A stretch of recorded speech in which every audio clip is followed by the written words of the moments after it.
¿Quién no está de acuerdo con esa declaración? ¿Podría alguien ser salvo sin entender completamente, y subrayo esa palabra, la soberanía de Dios? Sí, por supuesto. Cuando el Señor nos convenció, muchos no sabíamos pero nada sobre la soberanía de Dios. No sabíamos nada sobre las doctrinas de la gracia. No sabíamos nada de nada.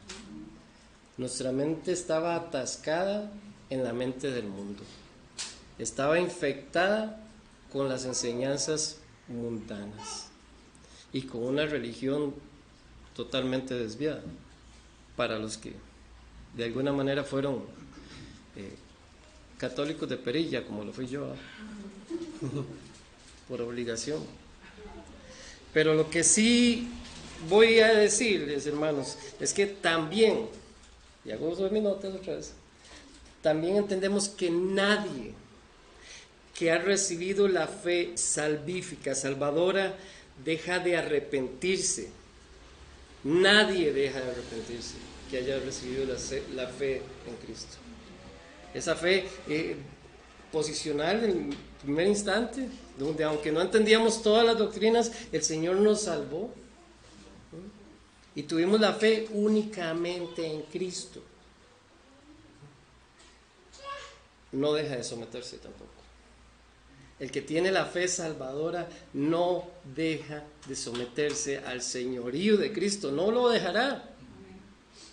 Y como el hermano bien nos enseñó, poco a poco, de gloria en gloria, vamos conociendo y vamos celebrando de que te creo, te creo, te creo, te creo, te creo, te creo. Me someto, Señor, lo que tú digas, eso es lo que... ¿Recuerdan aquella oración que hacía el muchachito cuando ya llegaba a sus 12 años? O lo que el pueblo decía, así como tú dices, vamos a hacer, leyó el hermano. Y vemos que muchos no lo hicieron, o ninguno lo hizo. Pero en Cristo, o sí, esa fe, el cristiano verdadero, o la fe verdadera, nunca deja de someterse al señorío de Cristo. Nunca deja de creer, nunca deja de obedecer. Hay una canción de un hombre, o más bien es más como un himno, alguien que dice: he decidido seguir a Cristo. Pero el hombre dice algo ahí, y si ustedes fueran a ese entonces, le preguntarían a ver cuánta teología tiene, cuánto entendimiento de todas las doctrinas así es, en escrutinio conoce o conocía. Y probablemente encontraríamos que había muchas cosas en las que todavía no estaba claro. Pero la fe salvadora, la fe inicial que recibimos, fue en la que Dios nos hizo nacer de nuevo. Y ahora sí, nacidos de nuevo, el Señor nos empieza a introducir, y miren que la confesión lo hace, nos empieza a introducir ahora más cercano, más cercano, más cercano, más cercano. A través de su palabra, cada vez nosotros vamos siendo más Cristo y menos nosotros. Yo no sé cuántos de ustedes comenzaron a leer. Yo pienso que sobre este tema, y cuántos terminamos diciendo: así dice el Señor. Hermano. Lo más tremendo es lo contrario. Muchos de nosotros empezamos a leer la Biblia y veíamos que decía, y Dios dijo y tal cosa, y ahora muchos dicen, pero yo creo, pero yo digo. Pero oye, buen apunte, hermano, porque es impresionante. Yo creo. ¿Y quién eres tú? Los profetas decían: así dice el Señor. No, este es mi punto de vista sobre esto. Inclusive Pablo, cuando habla a los Corintios, les dice: y yo creo que tengo el Espíritu Santo de Dios. O sea, por eso todo lo que dije atrás es palabra de Dios. El Espíritu Santo de Dios está en mí. Hermanos, el seguir a Cristo es una decisión, pero una decisión que Dios tomó para que nosotros lo sigamos. Esa es la gracia. Miren cómo la confesión, ¿todos tienen su confesión? La confesión en su capítulo 14 dice la gracia de la fe. ¿No? ¿Recuerdan que hablamos de eso? El creer es una gracia, es haber recibido gracia de Dios. Como dijo el hermano, ya no somos desgraciados. Y el mundo agarró esa palabra y la puso como fea. No, ojalá el mundo le hubiera dado el verdadero sentido de lo que es la palabra. Aún estás muy lejos de Dios. Aún no te conoce. Aún tú no le conoces. Y tú que dices conocerle es como decir, conoces al presidente de Estados Unidos, pero él no te conoce a ti.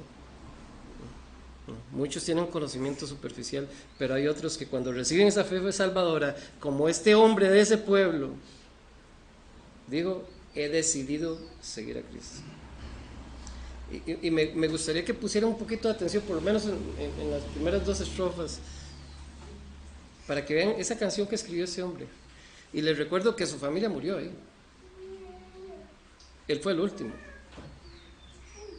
El mundo trata de quebrantarnos, pero si hemos recibido esa fe salvadora, es imposible, como bien el hermano lo expuso. No nos hemos puesto de acuerdo para dar esta clase. En la providencia de Dios quiere decirle a su iglesia, ¿de verdad tienes la fe salvadora?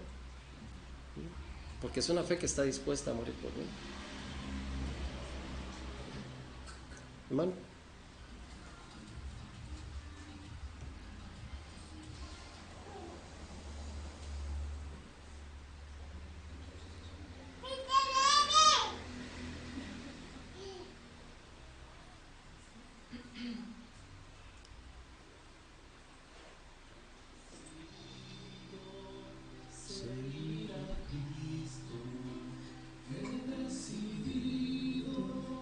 Seguir a Cristo, he decidido seguir a Cristo, no vuelvo atrás, no vuelvo atrás. El Rey de Gloria me ha transformado, el Rey de Gloria me ha transformado. El Rey de Gloria me ha transformado, no vuelvo atrás, no vuelvo atrás. La vida vieja ya he dejado, la vida vieja ya he dejado, la vida vieja ya he dejado.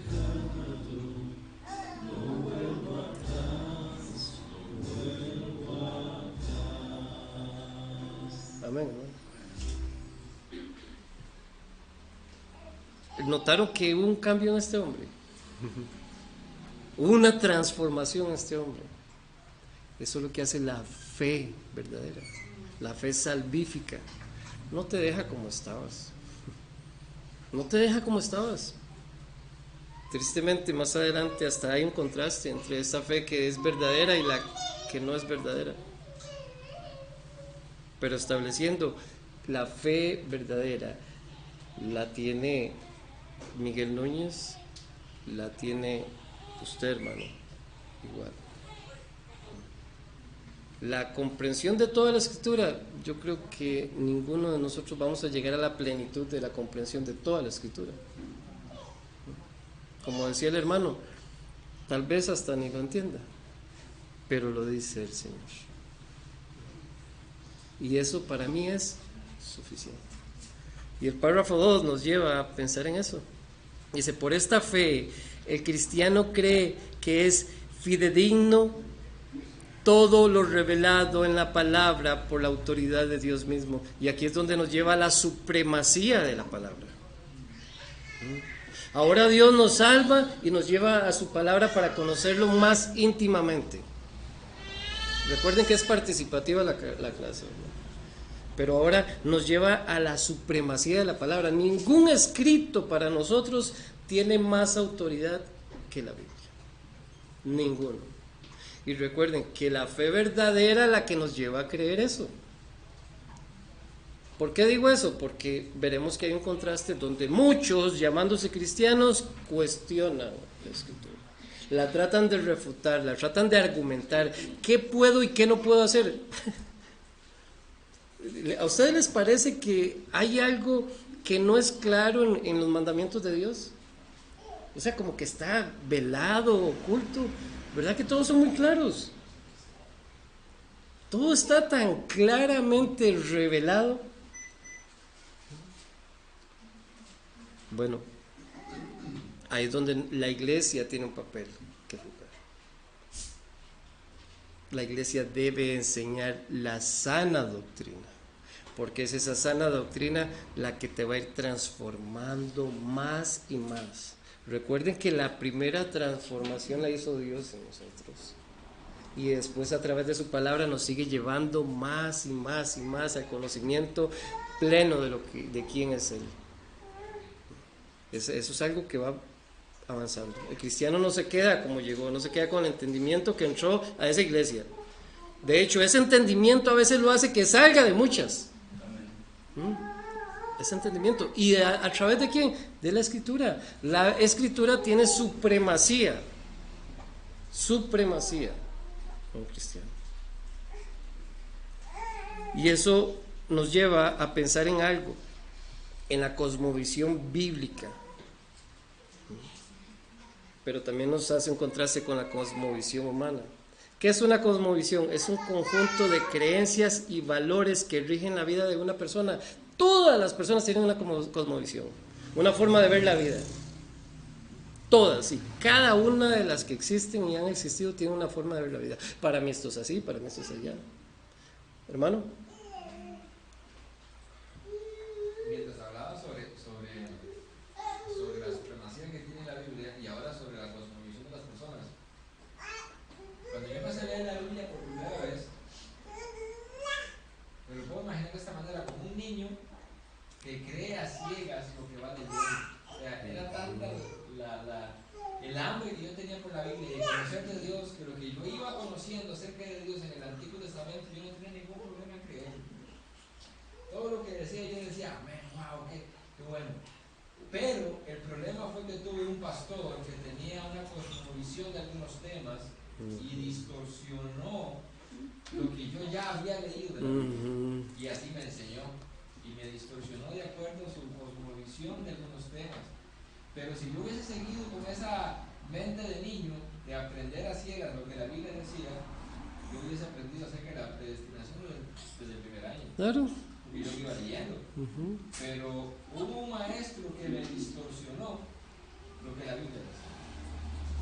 ¿Ven por qué les digo cosmovisión bíblica? O sea, todo el conjunto de lo que es nuestra fe, los valores que deben de regir la vida cristiana, vienen de la cosmovisión de Dios. Así es como se debe hacer. Esto es así, el pecado es esto, este es el mal, este es el bien. Es de la cosmovisión de Dios. Por eso es que decimos ahora, así dice el Señor. O sea, ya no es mi cosmovisión propia la que define mi vida, es la cosmovisión bíblica. Cómo Dios ve el matrimonio, cómo Dios ve el ser hijo, cómo Dios ve el ser padre. Mi cosmovisión fue transformada. Y todo por eso, ¿por qué? Porque Dios comenzó algo en mí, una decisión que Él tomó y me impregnó de eso. He decidido. Dios nos convenció de eso. Y ahora, miren, vean lo peligroso que es un maestro que aún no esté entendido, un pastor que aún no esté entendido en la Escritura, que no sea diligente y que no se deje enseñar por la Escritura. Porque en ese ejemplo que dio el hermano, simplemente era un hombre que no se dejaba enseñar por la Escritura. De hecho, si hablan más con el hermano, van a saber que el hermano trató, pero mire, no se deja enseñar por la Escritura. Él prefiere su cosmovisión que la bíblica. Entonces ahí encuentra problemas. iba corriendo bien. Como dice el hermano, yo hubiera entendido la predestinación desde el inicio. ¿Por qué? Porque era la cosmovisión bíblica la que yo estaba absorbiendo. Y porque Dios me capacitó. Porque eso es lo que dice. La gracia de la fe por la cual los escogidos reciben capacidad para creer para salvación en sus almas. Y esa capacidad nos lleva a decir, la Escritura es en autoridad suprema. Suprema. Ese conjunto de valores que rigen la vida cristiana, los valores de nuestra vida en la iglesia, en la familia, en la sociedad, someternos a los principios y preceptos de Dios revelados en su palabra. Somos iglesia como Dios demanda, no como las corrientes la desean. Somos familia según el diseño divino revelado en su palabra. No leemos libros seculares para aprender a ser esposo, esposa, hijo, hija. Dios ya nos lo ha revelado en su palabra, la cual creemos, aceptamos y, ojo, deseamos. Por la fe que hemos recibido. Solo por eso la creemos, la aceptamos y la deseamos. Y dice, la que hemos recibido ordinariamente, o continuamente, o generalmente podría decirse. Esto es a través del ministerio de la palabra. Mire que ya ahí la misma confesión nos lleva hacia la Escritura. Porque como dice el hermano, solo Cash Luna ha hablado de tú a tú con Dios, así, verbalmente. Bueno, nosotros también hablamos verbalmente, pero a través de su palabra. No ponemos palabras en Dios, ni tampoco distorsionamos lo que Dios dice. No, aquí está muy clarito. El chino entiende igual que nosotros en la sana doctrina. Así que, hermanos, la Escritura tiene supremacía. Dice que desead como niños recién nacidos la leche pura de la palabra, para que por ella crezcáis para salvación. Si bien Dios usa la palabra para traer a los que están afuera en el mundo, en nosotros que ya nos ha traído, nos usa para crecer. Crecer. Por eso es importante de que cada uno tenga un correcto entendimiento, de que ninguno de nosotros vamos a convencer a alguien. Es el poder de Dios. Y el poder de Dios, Él usa su palabra para convencer. Como dice Pablo, ¿cómo me di cuenta yo que mentir, que robar, que todo eso era pecado?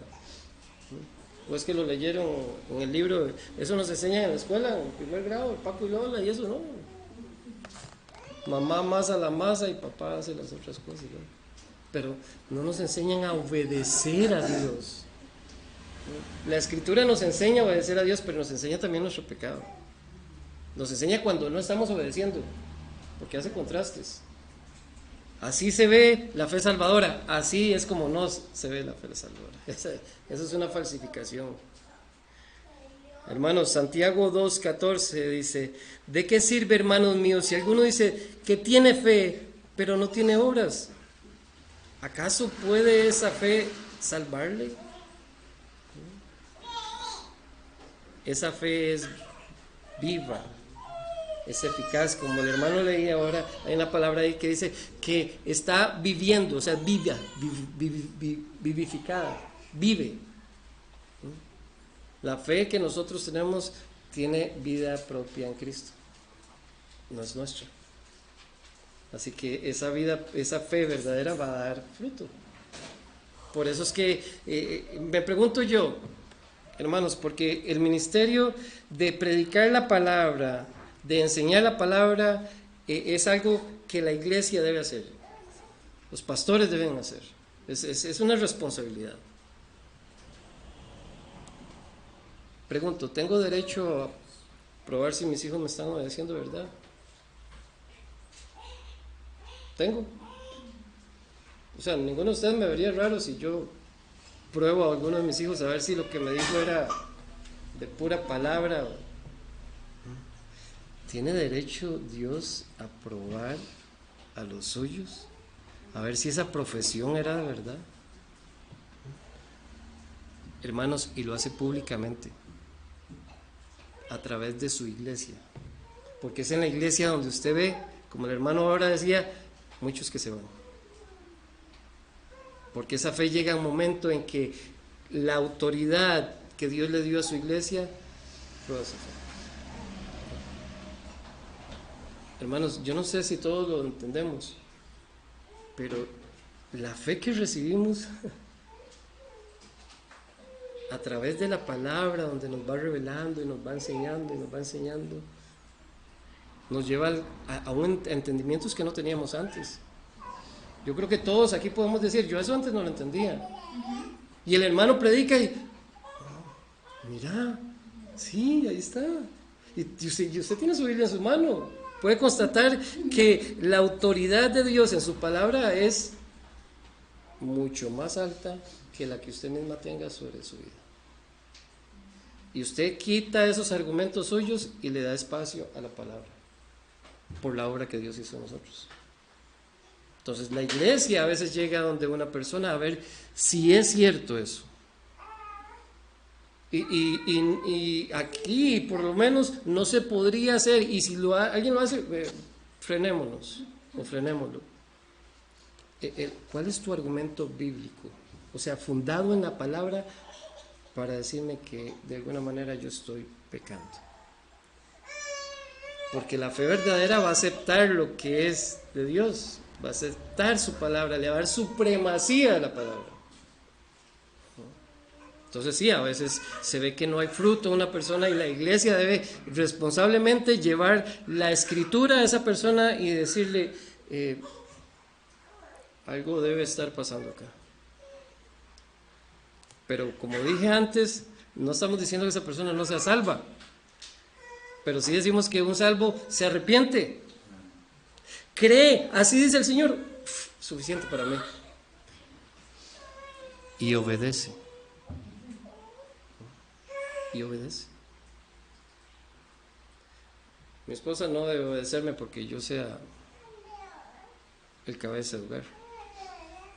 Debe obedecerme porque Dios dijo que yo soy el cabecero. La orden viene de Él, no viene de mí. Así que la iglesia tiene autoridad para llevar la palabra a sus miembros y poderles llamar la atención, poderles probar de esa manera, porque lo que al final de cuentas quien está probando es la escritura a la persona, no nosotros a la persona. El pastor solo la lleva a la persona, y ahí dice, bueno, si tienes fe pero no tienes obras, o sea, tiene que haber fruto en la persona, y sabemos que el arrepentimiento es parte de eso. El cristiano se arrepiente. Y dice, ahora hay un problema en cuanto a esto. ¿Saben lo que es una antítesis? Una antítesis es lo contrario o lo opuesto a. ¿De bueno? Malo. Una antítesis es lo opuesto, la verdad. Ahora, cuando vamos a lo opuesto, encontramos, se supone, que lo que está afuera. Nosotros decimos que yo soy salvo únicamente por la obra de Dios.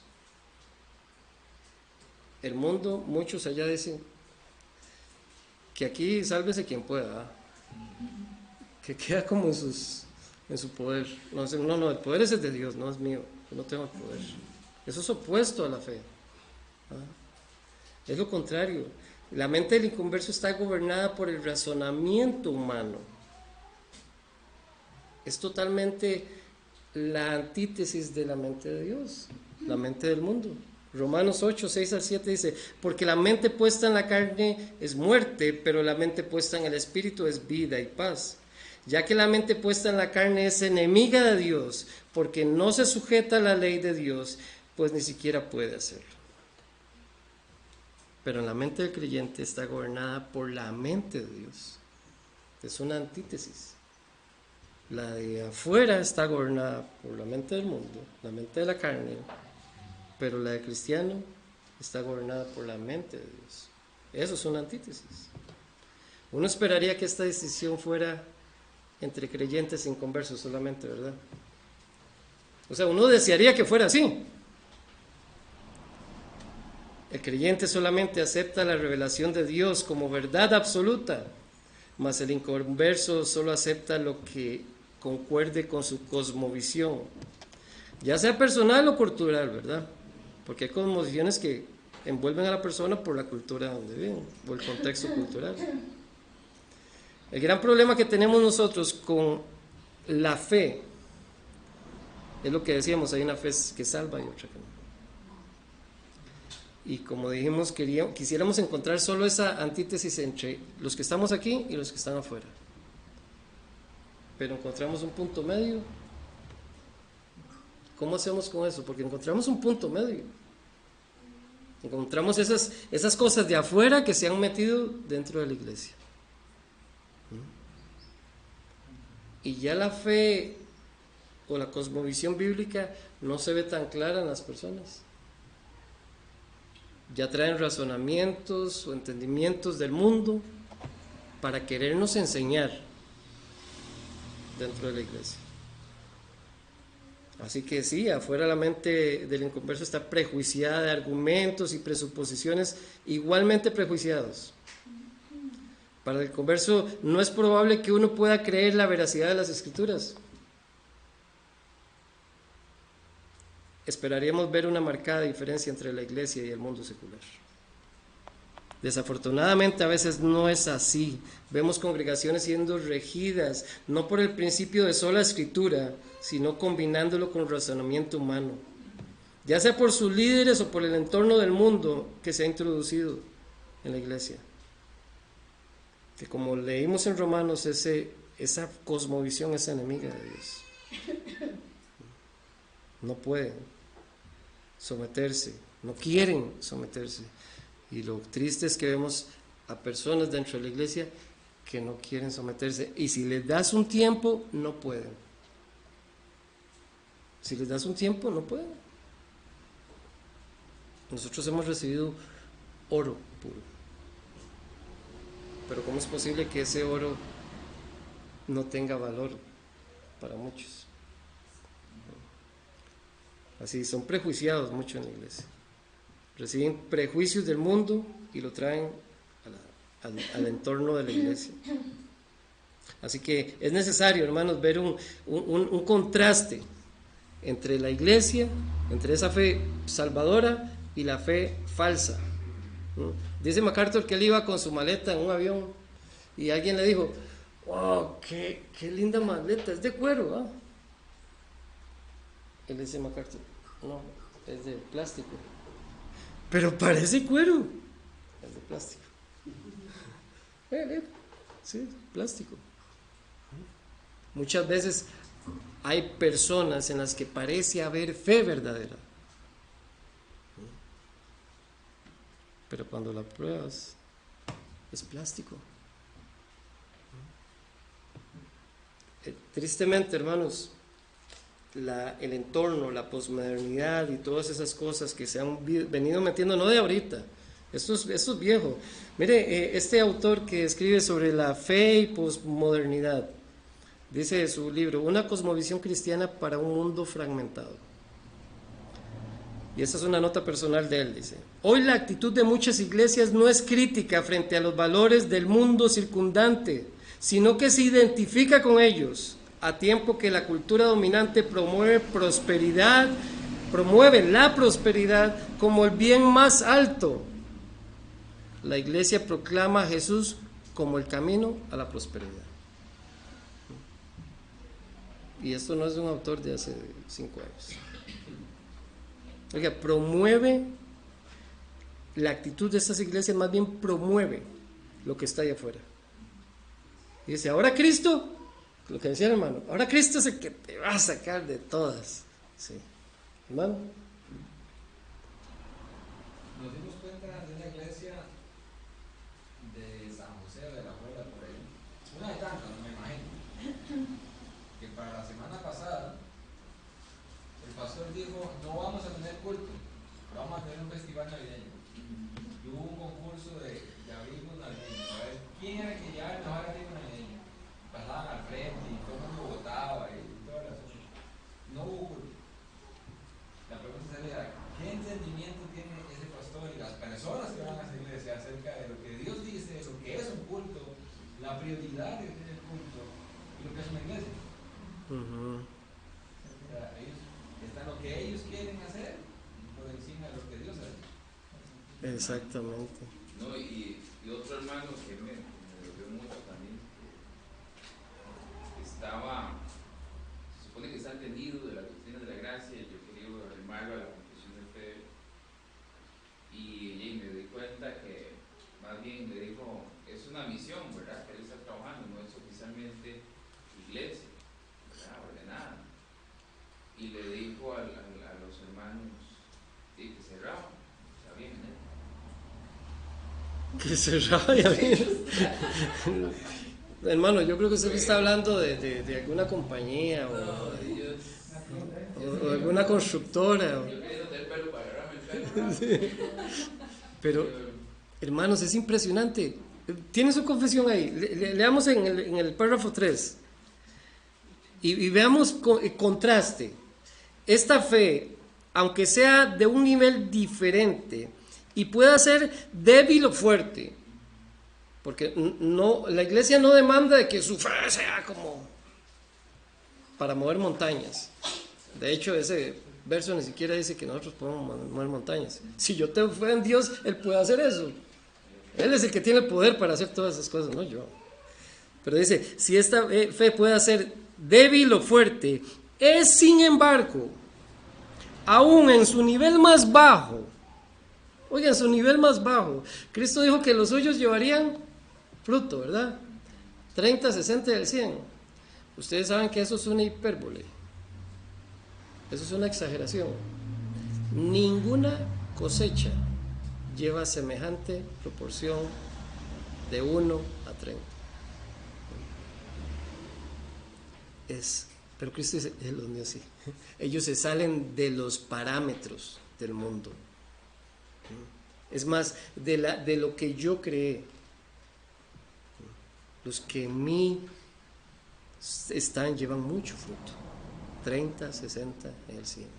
Entonces sí, claro, en su nivel más bajo, dice, aún en su nivel más bajo, oiga, es como diferente en su clase y naturaleza. Oiga, es diferente en su clase y naturaleza. Tiene que verse diferente. Es en su clase y naturaleza diferente. Dice, como lo es toda otra gracia salvadora. Me gusta como ellos lo dijeron, como lo es toda otra gracia salvadora. Alguien justificado se ve diferente.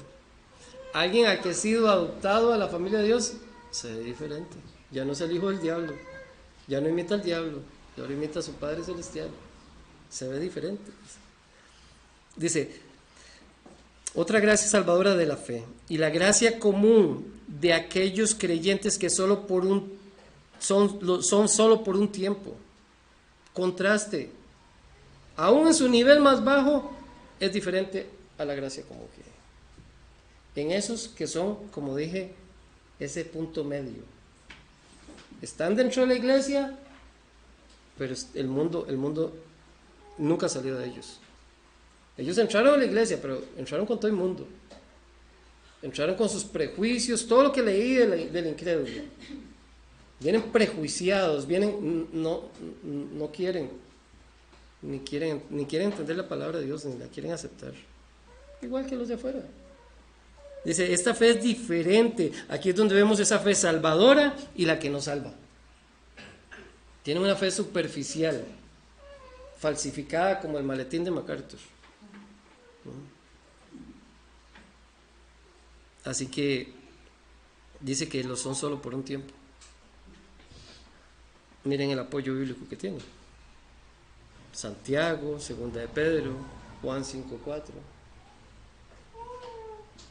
son solo por un tiempo. Dice, y consecuentemente, aunque muchas veces sea atacada, esta fe verdadera, atacada y debilitada, resulta, otra vez vuelve a aparecer la palabra anterior, sin embargo, otra vez, sin embargo, victoriosa. No hay tal cosa como un cristiano derrotado, porque somos más que vencedores en Cristo, en aquel que nos amó. No existe eso. Dios nos ha enseñado como iglesia a poder identificar lo que es una fe verdadera y una fe falsa. Y es responsabilidad también de la iglesia llamar al que no tiene fe verdadera y hacérselo saber. Eso es amor. O quieren que te dejen como esas iglesias que te dejan, sí está bien.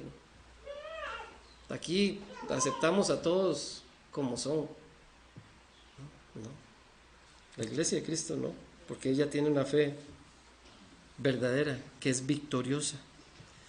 Dice, creciendo en muchos hasta obtener la completa seguridad a través de Cristo, quien es tanto el autor como el consumador de la fe.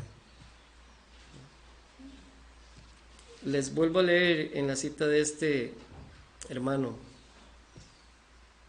José Miguel Bonino, en su libro Fe en busca de eficacia, cita un estudio del pentecostalismo chileno, que indicaba que los evangélicos, en este caso pentecostales, no tenían una actitud con respecto al dinero, el trabajo y la política distinta a los de la sociedad circundante.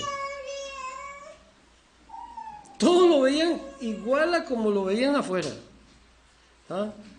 Nosotros no. Nosotros vamos a trabajar como para el Señor. Vamos al trabajo con una actitud muy diferente a la que el mundo. Que sean las 5 y ahí encontramos yo llegaba a Autogrecia, ahí poníamos focos y había un par de chavalillos que a las 4:45 se ponían, corrían y así.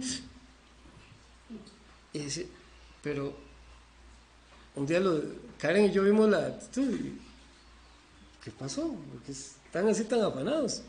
Dice, no, es que como a esta hora siempre viene el patrón, a la hora de salida. Esa actitud no es en el cristiano. Oiga, pero me hubiera gustado tener un video para enseñárselos. Afanados. Dice, es que ya van a ser las 5. Entonces después de eso los vacilamos de por vida. Solo ese ratito que usted los veía trabajando con entrega. Y dice este autor que en esa iglesia o congregaciones pentecostales en Chile no tenían una actitud diferente ni en el trabajo, ni en la política, ni en la distinta a la sociedad circundante. Y yo creo que mencionó unos, porque vemos dentro de las congregaciones mucho más actitudes que se parecen más a las de afuera que a los de la iglesia de Cristo. El cristiano frente a la cosmovisión de su entorno. Cuando surge el gnosticismo en el siglo II, la iglesia se da cuenta del problema. La herejía gnóstica representa un matrimonio de fe cristiana y pensamiento griego, un Dios trascendental, lejano e impersonal. Un Cristo que nunca fue verdaderamente hombre, una salvación que ya no es por fe, sino por conocimiento, la palabra noxis. Porque eso es algo que debemos tener en consideración. Hay muchos que saben mucho, pero no viven nada. Ese es el argumento de Santiago. Oiga, tragan libros. Sí. Pero esto es un pensamiento ya antiguo, griego. Dice, un destino final que no consiste en la resurrección de la persona entera, sino en la liberación de la chispa divina, el espíritu, le llaman a ellos, de su celda que es el cuerpo. Eso es griego. Eso se remonta al pensamiento griego. Pues no fue eso lo que pasó con el movimiento de que no estamos sacándole jugo al Espíritu Santo. Y por eso aparecieron todos echando fuera demonios y tirándose al suelo y revolcándose. A mí la primera vez que yo vi eso me dio como miedillo porque le ponían una sábana encima. ¿Y será que ya se murió? Y esos fueron entendimientos que vinieron. No le estamos sacando jugo al Espíritu Santo. La filosofía fue una de las cosas que ha atacado la iglesia y la sigue atacando. ¿Será fe verdadera? Lo que se predica en muchas iglesias es filosofía, psicología. Yo le contaba al hermano que no se daban cuenta, pero yo no sé cuántos se dan cuenta, que antes él tenía un programa de monólogo en Nueva York. Buenísimo, si quieren entretenerse es buenísimo. Y ahora que hay monólogos. Un predicador, imagínense al hermano que lo encontramos que tiene una vida como al lado y es un monólogo de cosas seculares. No, somos predicadores de Cristo, predicamos la fe que salva, predicamos el arrepentimiento. Eso es lo que hacemos. Si de verdad hay fe salvadora en nosotros vamos a actuar como el Salvador que nos salvó. Vamos a querer vivir como Él. Así que todo esto de la filosofía encuentra su fundamento sólido durante el siglo XIX y XX. Surge el utilitarismo y el pragmatismo que pretenden evaluar las acciones de acuerdo a los resultados que producen y el beneficio que brindan al mayor número de personas. Hagamos una iglesia para que se llene. Entonces nos volvemos pragmáticos. Tenemos que usar técnicas de acuerdo a eso. Se pierde el concepto de una medida objetiva para decir lo que es bueno y lo que es malo. En los debates contemporáneos sobre, por ejemplo, la pornografía o el aborto, no preguntamos sobre lo correcto o incorrecto de tales cosas, sino que cuestionamos los resultados sociales o legales que estos puedan obtener. Esto puede traer muchos dolores a su vida. Puede acabar su matrimonio si usted se pone... No. Es pecado. Es pecado. Se debe denunciar el pecado como Dios lo ve, con la mente de Dios, con la cosmovisión de Dios. Es necesario, hermano y hermana, que entendamos que esta ciudad, el conocimiento les permite, ¿verdad?, controlar y manipular. Todo esto que estamos viendo alrededor es impresionante cómo han controlado el mundo. Y vendieron conocimiento falso. Ahí veía un video de un científico, de un doctor, dice que es imposible que un virus salte a esas distancias y que 4 metros. Dice, pero ustedes vieron el currículum de este hombre, es impresionante. Dice, piensen. Claro, están pensando, pero conforme a la mente del mundo. ¿Están analizando? Sí, conforme a la mente del mundo. ¿El conocimiento es poder? Sí. Entender cómo funciona una sociedad nos permite a la vez controlar y dirigir. Por no decir manipular, dice este autor. Y muchas iglesias con una fe falsa lo que hacen es manipular, pero no traen a la salvación. ¿No? Hay muchos maestros que lo que traen es maldición a la vida de esas personas. ¿O no fue Jesús el que dijo que buscan a alguien para hacerlo un prosélito y lo hacen más hijo del infierno 10 veces más que ellos? Hay una fe que salva y hay una fe que no salva, por lo cual es una fe que condena. Demos gracias al Señor, hermanos, por esa fe que Él nos ha dado en Cristo. Y si me permiten hacer uso de mis notas nuevamente, tenía algo anotado por acá para compartirles.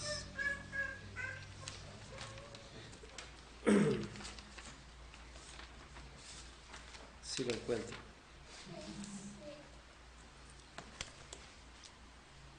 Tan favorecidos, pero no salvos.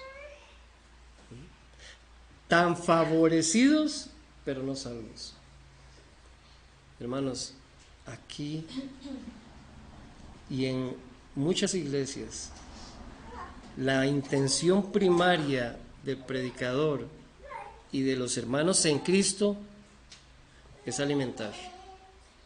Es que crezcamos espiritualmente, que crezcamos para la gloria de Dios conforme a la estatura de Cristo. Favorecidos, pero no salvos. Y dice así, hermanos, tú que has recibido la noticia que Dios ha enviado a Cristo para salvarnos, pero aún no es tu Salvador. Aquí ha enviado ese Evangelium o Evangelium en latín, esas buenas noticias, esas buenas nuevas, pero aún no es tu Salvador. Favorecido porque o escuchaste la noticia, pero no te hizo. A ti, a quien Dios envió perdón en Cristo por todas tus maldades, le rechazas y no te consideras tan mala persona. Quiero que vean un contraste entre la fe que salva y la fe que no salva. Porque el que tiene la fe que salva se goza de las misericordias, como el hermano predicó, que Dios le envió. Pero el que no, las rechaza y las ve como hasta que deberían de estarme dando cosas mejores. Tú que has recibido la fe como un don de Dios, criticas al que no tiene tu misma fe, pero no compartes la que tú tienes. ¿Han visto eso? Y estoy hablando del núcleo de la iglesia. Hay personas aquí que pueden hacer preguntas y quieren entender y dicen entender, pero no lo comparten con quienes no lo entienden. La fe salvadora quiere llevar esa salvación a otros. Es consecuente. Lo que tiene lo quiere dar. No es mío, esa fe no es mía. Yo quiero darte las buenas nuevas. En Cristo hay perdón, hay una fe que no echa atrás.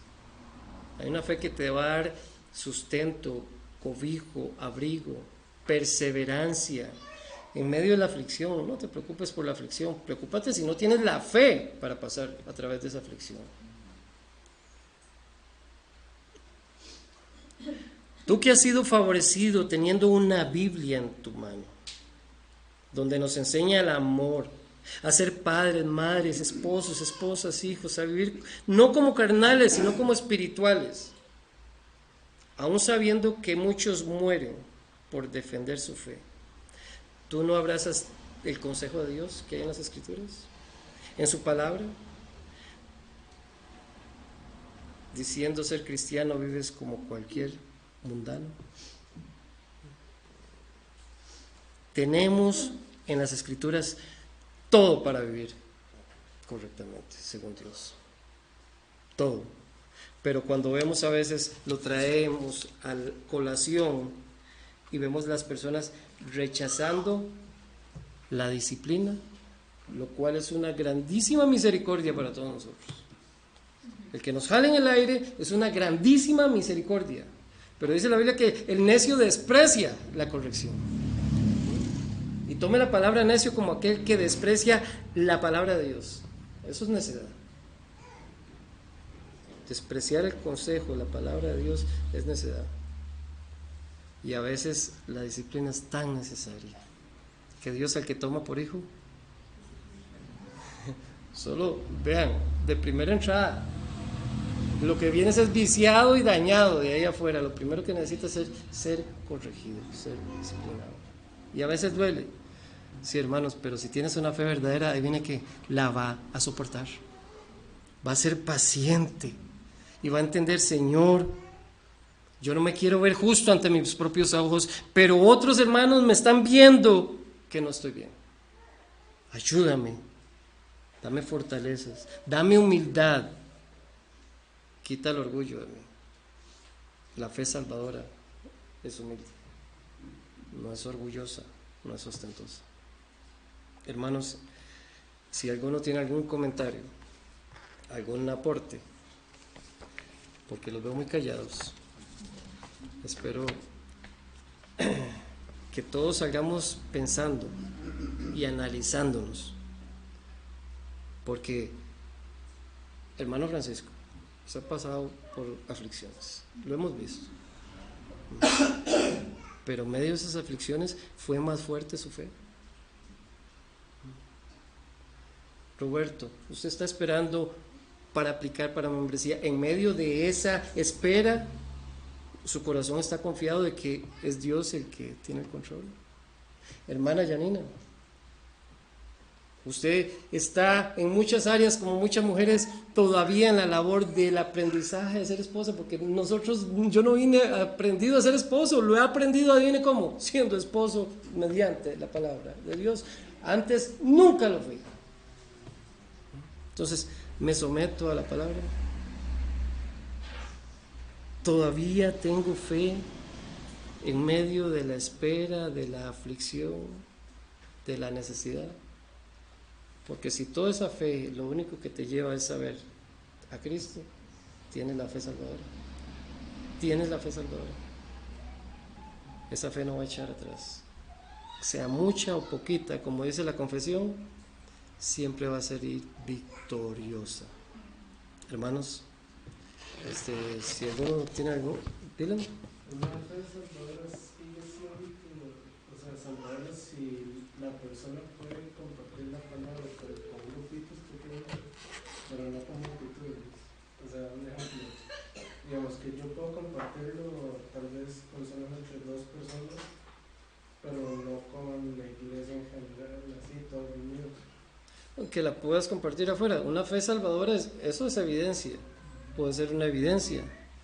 Puede ser muchos que la comparten, pero hay un problema, porque cuando llegas a la escritura, ves y ves a Santiago y dice, no la vives, estás compartiendo y la compartes bien y tienes un correcto entendimiento teológico, pero tú no la estás viviendo. Entonces la fe salvadora primero se ve en mí, yo la veo en mí, veo los efectos de ella en mí. Y con ese testimonio mío en el Señor, yo hoy la comparto y quiero alimentar lo mismo, hermano. Eso que dice Dylan. Por falta de conocimiento, muchas personas creen tener una fe verdadera por lo que dice Dylan, porque comparten con otros el evangelio, porque hablan con otros de la Biblia y todo, pero tal vez por esa falta de conocimiento faltan a algo bíblico, ¿verdad? Que es ser parte de una iglesia local. Y yo conozco un montón de personas que se dicen ser cristianos, que predican de la Biblia a otras personas, pero no son nada, o sea, no van a ninguna iglesia, o no se comprometen con ninguna iglesia. Pero la Biblia enseña que el cristiano debe de estar unido a una iglesia local para poder desarrollar sus dones en favor de sus hermanos, y no solamente unirse, someterse a la autoridad de esa iglesia y ser parte de ella, ¿verdad? Sí, pero yo conozco un montón, ustedes también los conocen,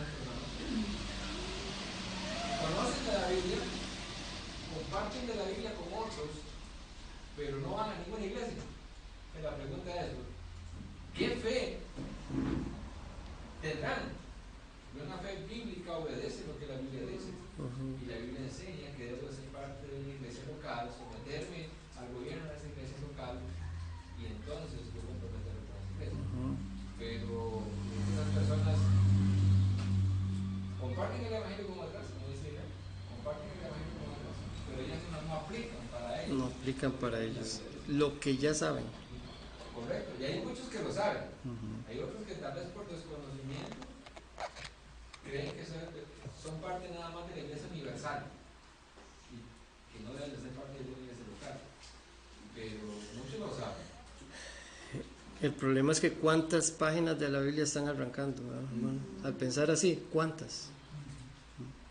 Y recuerden lo que leímos ahora, Es que eso es una necesidad en nosotros, es un deseo.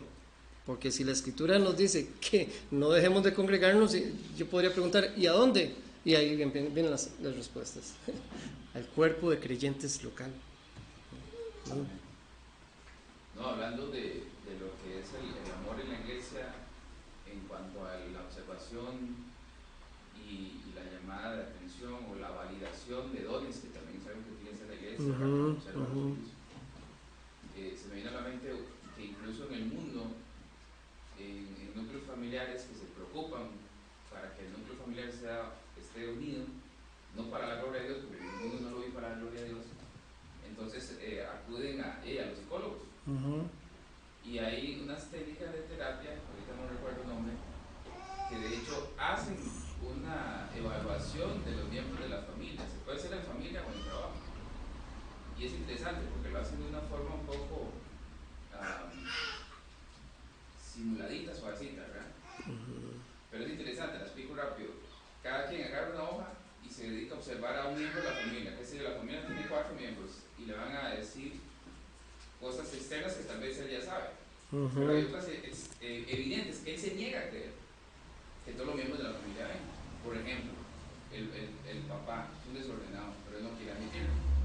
Pero la esposa en su hojita independientemente puso eso, como por decirlo así, un área de la mejorar. Y el hijo puso lo mismo, y la hija puso lo mismo. Entonces, ya si 3 te están diciendo que sos un desordenado, entonces el terapeuta dice, mira, la evidencia apunta, los testigos apuntan que esa es una área que se tiene que trabajar por el bien de la familia. ¿Verdad? Entonces eso se hace en amor y todo, y me llama la atención porque el mundo busca las formas sacando de la ecuación a Dios, ¿verdad?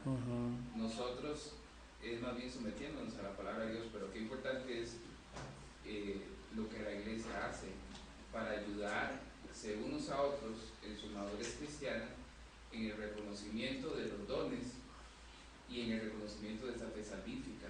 Yo creo que es un acto de amor hacia nosotros mismos, hacia cualquier persona. De hecho, si un familiar mío empieza a visitarnos, ¿verdad? Y yo tal vez ya le he dicho, mira, se tiene que examinarse, pero yo, como yo soy familia, a mí no me hace caso. Pero que cuando los hermanos empiezan a ver, examinarte, mira, porque... Qué interesante eso que dice el hermano, porque saben que ninguna cosmovisión del mundo, y voy a subrayar, ninguna cosmovisión del mundo tiene sentido en sí misma o proviene de sí misma. Todas han robado de la cosmovisión bíblica para poder establecer su punto. Y mire el hermano, ese ejemplo. Para poder establecer esa técnica o eso, robaron de la cosmovisión bíblica. Dios llama a señalar el pecado, Dios llama a la disciplina, Dios llama a aceptar el pecado, ¿no? Tiene que robar de la cosmovisión bíblica. Pero terminaremos diciendo algo. Nosotros no somos así. Nosotros establecemos la fe como algo que ha sido dado por Dios y la establecemos en la Escritura para crecer en esa fe, en el conocimiento de ese Dios. Y nos gozamos en que Dios nos dio esa fe y es en la que perseveramos. Y nos animamos con eso. Mire el autor de Hebreos como escribe. Dice, pero recuerden los días pasados, cuando después de haber sido iluminados, ustedes soportaron una gran lucha de padecimientos. Y tienen que hacer el contraste con los versículos anteriores, ¿verdad? Solo les leo el 31. Horrenda cosa es caer en manos del Dios vivo. Establezcan el contraste con los anteriores, hermano. Y también hay que entender, bueno, en el caso, ¿verdad? La soberanía y la misericordia de Dios. ¿En qué sentido? Digamos, en el caso de Paola y el mío, que antes de llegar nosotros a esta iglesia, o sea, los domingos nosotros íbamos a 2 iglesias. Sí, me acuerdo. Veníamos temprano acá y en la tarde íbamos a nuestra antigua iglesia.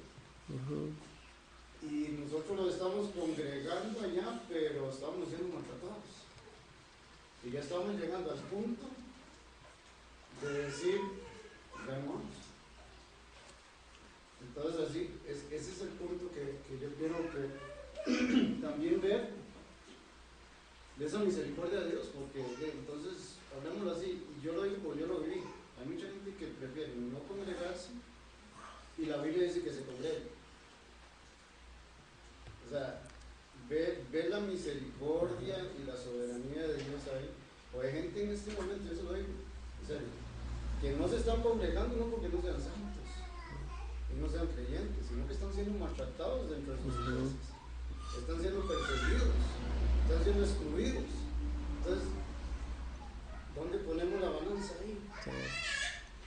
Y esa es la misericordia y la soberanía de Dios. Y ahí es donde, si nosotros tenemos la gran dicha de estar acá y felices, dar gracias a Dios por ello.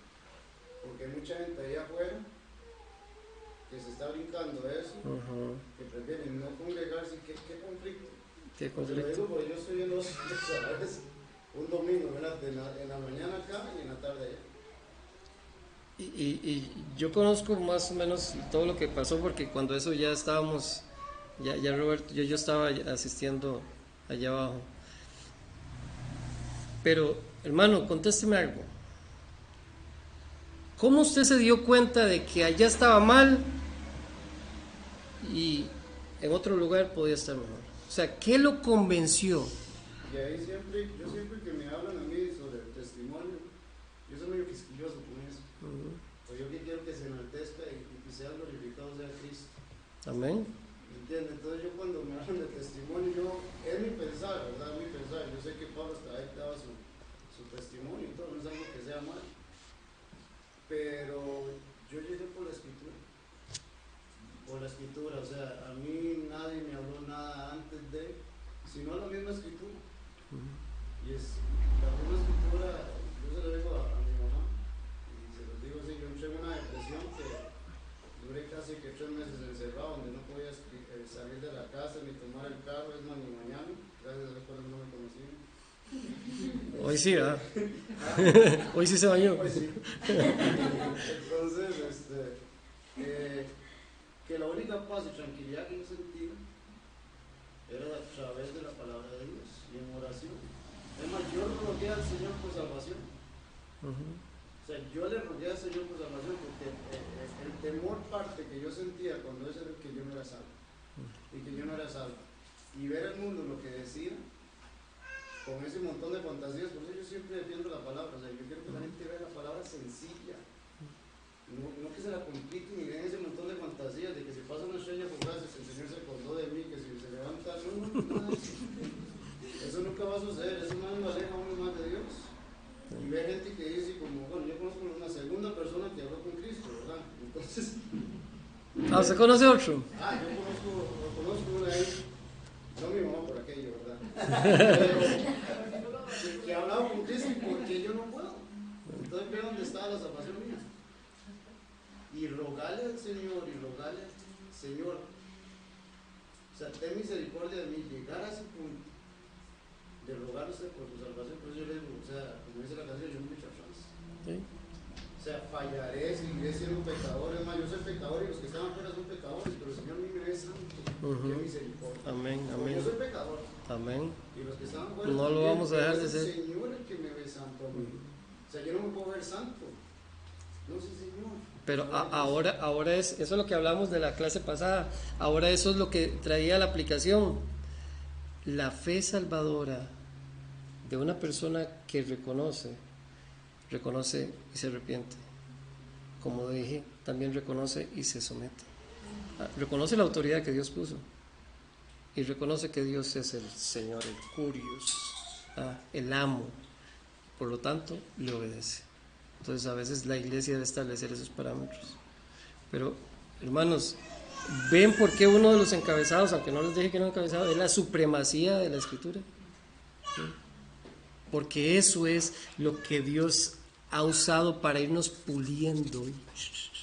El hermano quería decir algo antes de leer el texto y ya. Estas personas que les decía yo que le predican a otros y ellos no asisten a nada. Fueron personas que fueron maltratadas en una iglesia, salieron de ahí por lo mismo, pero actualmente no van a nada. Bueno, de vez en cuando van a una aquí, una vez allá en Punta Arenas, otra vez van, pero no se establecen en una iglesia local. Ahora, ellos tienen el entendimiento, ellos saben que tienen que congregarse. Si fueron maltratados en la iglesia de ellos, ellos tienen que buscar una. Y una iglesia sana, pero si quisiera congregarse, tienen una iglesia a los 25 metros de la casa, tal vez 50 metros de la casa, Sí. ¿verdad? Entonces ellos tienen ese entendimiento y deben de hacerlo, ¿verdad? Ahora, si ellos dicen, bueno, esta iglesia que nos queda cerca no es sana, es el deber de ellos buscar una iglesia sana y congregarse, ¿verdad? Pero no darse ese permiso que vemos en ellos, de bueno, como me maltrataron, ahora me di unas vacaciones como de medio año, un año, ¿verdad? Eso no es lo correcto. Yo le he dicho bien. Ellos se han acostumbrado de que la parte de escuchar Biblia y aprender la tienen con nosotros los lunes. Y está, vamos a ver, ellos están basándose en eso para no congregarse los lunes.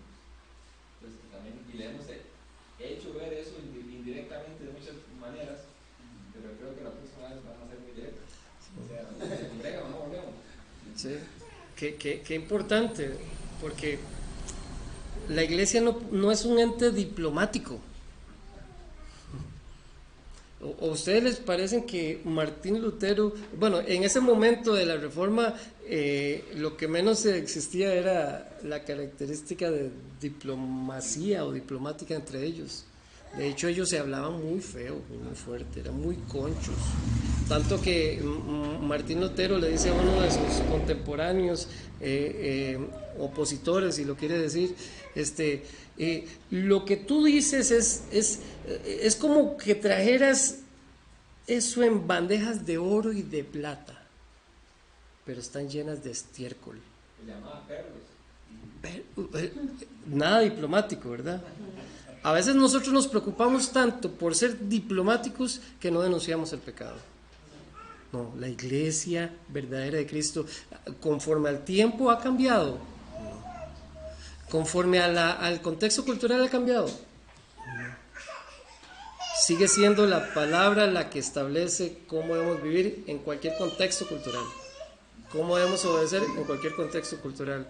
¿Habrán aplicaciones diferentes para el contexto cultural? Las hay. Pero en todo lugar donde el Señor nos ha llamado, ahí debemos vivir. Si algún hermano lo llamó en una situación especial, demuestre su fe ahí, viva su fe ahí. Dice Hebreos 10:32 en adelante. Pero recuerden los días pasados, cuando después de haber sido iluminados, ustedes soportaron gran lucha de padecimientos. Y recuerden que aquí atrás hay otros iluminados, ¿verdad?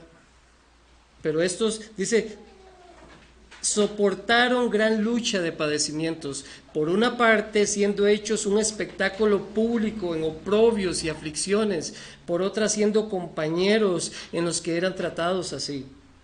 Porque tuvieron compasión de los prisioneros y aceptaron con gozo el despojo de sus bienes, sabiendo que tienen para ustedes mismos una mejor y más duradera posesión.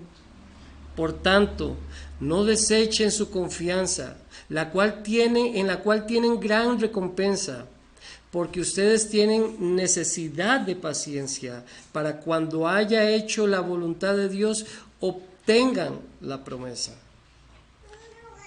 Porque dentro de muy poco tiempo el que ha de venir vendrá y no tardará, mas mi justo vivirá por la fe.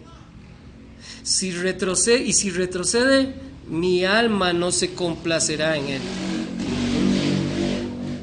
El cristiano no pierde su fe, ni va a retroceder, porque Dios se complace en aquel en el cual nosotros tenemos esa fe puesta. Y dice, pero nosotros no somos de los que retroceden. No retroceden para perdición, dice, sino de los que tienen fe para la perseveración del alma. Ahora bien, la fe es la certeza de lo que se espera y la convicción de lo que no se ve. Hermanos, no sé qué vendrá mañana para nosotros, pero según Dios mi fe va a estar inamovible, inquebrantable. No sé si en algún momento la iglesia va a tener que disciplinarme, pero sí sé una cosa, que Dios me va a dar arrepentimiento, me va a dar convicción y me va a restaurar. Él es mi Dios y la fe viene de Él. Y no despreciemos nunca la Escritura, porque esa fe crece y se alimenta de ella. La fe viene por el oír y el oír por la palabra de Dios. Vayan, prediquen a los que aún no la tienen. Vamos a orar, hermanos. Padre eterno, gracias te damos, Señor, por todos los hermanos que tú nos enseñas y nos das también como ejemplo de esa fe, que perseveraron, que aún murieron por la fe que profesaban. Y tal vez, como el hermano nos predicaba, tal vez nuestro contexto cultural no es de que nos están asesinando por causa de nuestra fe, pero tal vez sea de que el mundo está ganando muchas batallas en la vida de muchos. Esa fe está débil y está siendo minada. Te pedimos, Señor, porque tu iglesia sea verdadera entre nosotros, porque tu fe sea verdadera entre nosotros. Aumentanos la fe como congregación, que podamos a otros impregnar, Señor, contagiar de esta fe que tú nos has dado. Danos la perseverancia, danos, Señor, el querer sufrir por ti. Y ahora que nos adentra, Señor, en esta carta de Pedro, que no dejemos de ver uno de los propósitos principales, Señor. Que esa perseverancia, Señor, en ti siga creciendo más y más. Y que hoy estemos dispuestos por fe a vivir únicamente para ti. Ayúdanos, Señor, para llevar esta fe a otros. Ábrenos puertas para predicar tu palabra. Dale fortalezas a los que ya lo hacen. Dale fortalezas al hermano pastor, que yo sé que aunque muchos no lo ven, tiene mucho trabajo, Señor, en el ministerio. Y si has puesto, Señor, ayuda aquí en esta iglesia para con nosotros, para todos. Pero nos gozamos de ver que entre más ayuda, más trabajo también, Señor, porque hay un deseo de predicar a Cristo. Sigue llenando, Señor, ese corazón del hermano, del deseo de que tu evangelio sea conocido por otros, porque nos contamina con el deseo de predicar a Cristo, nos llena del deseo de hacer a Cristo el que se vea exaltado en nuestras vidas y en las de otros. Ayuda a nuestras familias, Señor, para que seamos cristianos prácticos y no de una fe superficial. En el nombre de Cristo únicamente, el autor y consumador de la fe, te lo pedimos, Señor. Amén y amén.